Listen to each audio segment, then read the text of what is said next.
के साथ इस समय मैं मौजूद हूँ पानीपत के नूरवाड़ा के पास में। जैसे कि शिकायत मिलती थी, जोगिंदर स्वामी के द्वारा जो शिकायत लिखते हुए शिकायत दी थी कि अवैध कॉलोनी काटी जा रही है, कालिदास नगर कहें या फिर कालिदास कॉलोनी में। आप मेरे पीछे देख पा रहे हैं कि किस प्रकार से ड्यूटी मजिस्ट्रेट न मिलने के कारण पिछली बार जो कार्रवाई को रुकवा दिया गया था, वहीं पानीपत के जोगिंदर स्वामी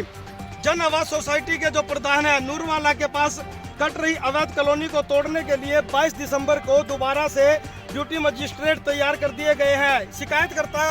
का कहना है कि नोटिस की आड़ में प्रशासन विकसित करवा रहा है अवैध कॉलोनियां। नूरवाला के पास काटी जा रही अवैध कॉलोनियों को तोड़ने के लिए पानीपत में फिर से चौथी बार ड्यूटी मजिस्ट्रेट नियुक्त किए गए हैं। शिकायतकर्ता जोगिंदर स्वामी का कहना है शासन और प्रशासन की नीयत में ही खोट है, क्योंकि बार बार अवैध कॉलोनियां काटने वालों को प्रशासन के द्वारा समय दिया जा रहा है, जिससे वह अवैध कॉलोनियों को विकसित कर लेते हैं। उन्होंने कहा कि उपायुक्त से ड्यूटी मजिस्ट्रेट मांगना, उसके बाद ड्यूटी मजिस्ट्रेट ना मिलना, या फिर ये कहें ड्यूटी मजिस्ट्रेट तो मिल जाए लेकिन खाना पूर्ति करने वाले ही कर्मचारी मौके पर पहुंचते हैं, या फिर यह कहें यह जो सरकार ईमानदारी का जो ढिंडोरा पीटती हुई नजर आ रही है, सब भ्रष्टाचार की तरफ इशारा करते हुए लोग नजर आ रहे हैं। उन्होंने यह भी कहा कि सत्ता पक्ष के नेता जो ईमानदारी की कृषि भूमि को खत्म करने के बाद टेंडर रद्द नहीं करेंगे तो अवैध कॉलोनियां विकसित होती रहेंगी। उन्होंने यह भी कहा कि अधिकतर काटी रही कॉलोनियां भाजपा के नेताओं की संरक्षण में काटी जा रही हैं। विधायक हो, सांसद हो या फिर वार्ड पार्षद हो, इनके बिना अनुमति के तो कॉलोनियां कट ही नहीं सकती। इनसे भले ही प्रदेश के मुखिया मुख्यमंत्री मनोहर लाल खट्टर जोर लगाकर यह कह दे कि हमारी जो सरकार है वो बिल्कुल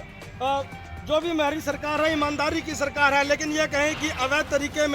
अवैध तरीके से जो कॉलोनियां काट रही हैं वह कहीं ना कहीं बड़े नेताओं के, या फिर यह कहें कि भाजपा के बड़े नेताओं की ही संरक्षण से काटी जा रही है। प्रदेश भर में खुले रूप से